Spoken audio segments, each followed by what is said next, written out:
Yo, welcome back, kembali lagi di channel Atoa Hayato. Bagaimana kabar nakama sekalian? Semoga selalu baik-baik saja. Biasa, ini adalah segmen full story untuk chapter 1093. Di sini Mimin akan sajikan alur ceritanya tanpa tambahan teori. Oke lah, tanpa basa-basi lagi, langsung aja kita masuk ke pembahasannya. Judul chapternya adalah Luffy versus Kizaru. Lalu di bagian cover menunjukkan Tarsier bersaudara mengambil kacamata milik Koby dan Helmeppo. Lanjut masuk ke bagian cerita. Bagian awal menunjukkan scene saat Luffy berhasil menangkap Kizaru. Luffy raksasa pun mengeluarkan Kizaru dari lab. Kizaru yang sudah tertangkap tampak merasa mulai terancam dan dia benar-benar tidak bisa lepas. Kemudian Luffy memutar-mutar lengannya dan bersiap untuk melemparkan Kizaru. Nah, Kizaru yang merasa akan dilempar malah meminta Luffy untuk tidak terlalu kasar kepadanya. Ya, akhirnya sebuah lemparan kuat dilepaskan oleh Luffy. Tubuh Kizaru pun melayang jauh menuju lautan.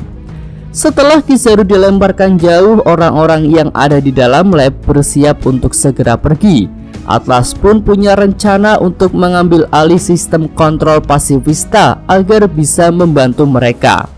Vegapunk pun setuju dengan hal itu. Dia masih merasa bahwa di pulau ini otoritas Vegapunk lah yang tertinggi untuk mengendalikan pasifista.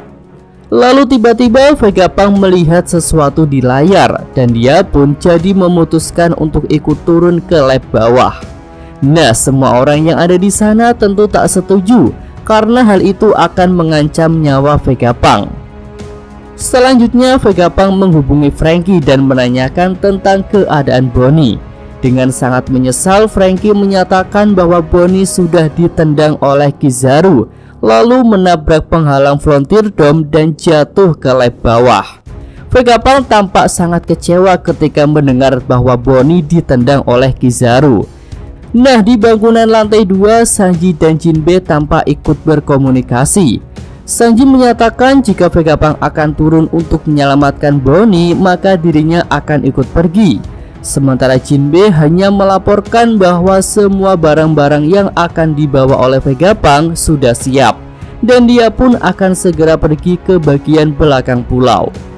Lanjut lagi, kita beralih ke lab bawah. Di sini para kroco angkatan laut saling memberi peringatan kepada rekan mereka agar tidak pergi ke pusat kota, karena di sana ada bajak laut Jewelry Bonnie yang bisa memanipulasi umur manusia.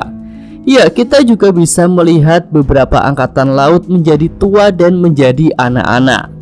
Selanjutnya kita melihat keadaan Bonnie. Dia tampak babak belur setelah melewati penghalang Frontier Dome.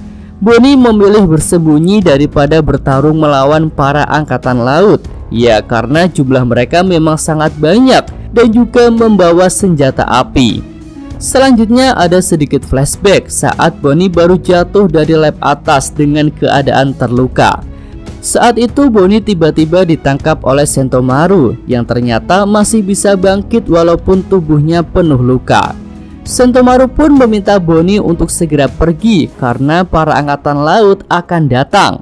Nah, setelah menyelamatkan Bonnie, Sentomaru kembali tumbang. Oke, lanjut lagi, scene beralih ke Labo Pass, tepatnya pada pertarungan Zoro versus Lucci. Kedua petarung itu tampak sudah menggunakan teknik terbaik mereka. Zoro terlihat sudah melapisi pedangnya menggunakan haki, sama seperti saat melawan King, dan Lucci juga sudah menggunakan mode awakeningnya. Di sini keduanya masih tampak berimbang. Lalu Zoro menyatakan bahwa dengan kekuatan Lucci yang sekarang, dia tidak akan bisa mengalahkan Luffy. Namun Lucci menjawab bahwa hal itu mungkin benar, tapi kekuatan ini dia rasa cukup untuk mengalahkan Zoro. Nah, lanjut, scene kembali menunjukkan Kizaru yang terbang jauh karena dilempar Luffy ke laut. Saat sudah hampir menyentuh air, ternyata Kizaru masih bisa membelokkan tubuhnya dan Kizaru pun bisa selamat. Selanjutnya, Admiral Cahaya itu melakukan serangan balik dengan Yasakani no Magatama. Dia mengeluarkan bulatan-bulatan cahaya. Lalu secara mengejutkan, bulatan-bulatan cahaya itu berubah menjadi beberapa Kizaru, dan para klon Kizaru itu pun mengeluarkan pedang cahaya. Luffy tampak terkejut saat melihat banyak Kizaru akan menyerangnya. Serangan salah satu klon Kizaru berhasil mengenai Luffy, namun Luffy bisa menyerang klon yang lain. Ya, di sini Luffy tampak kebingungan untuk mencari sosok Kizaru yang asli.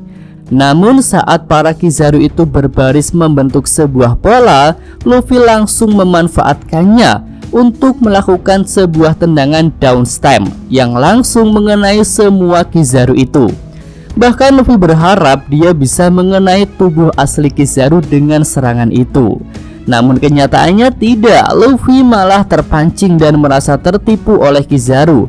Karena saat Luffy melawan klon-klon cahaya itu, Kizaru yang asli malah masuk lagi ke dalam lab dan dia mencari keberadaan Vegapunk. Namun karena Vegapunk sudah pergi, Kizaru tak bisa menemukan sosok ilmuwan itu. Kizaru pun terlihat sedang mencengkeram Usopp.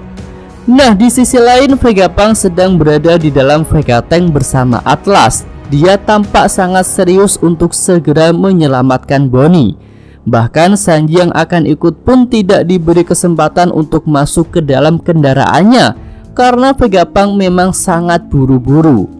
Di sini Vegapunk bertekad akan segera menyelamatkan Bonnie. Dia menyatakan tidak akan membiarkan seorang gadis kecil mati di hadapannya.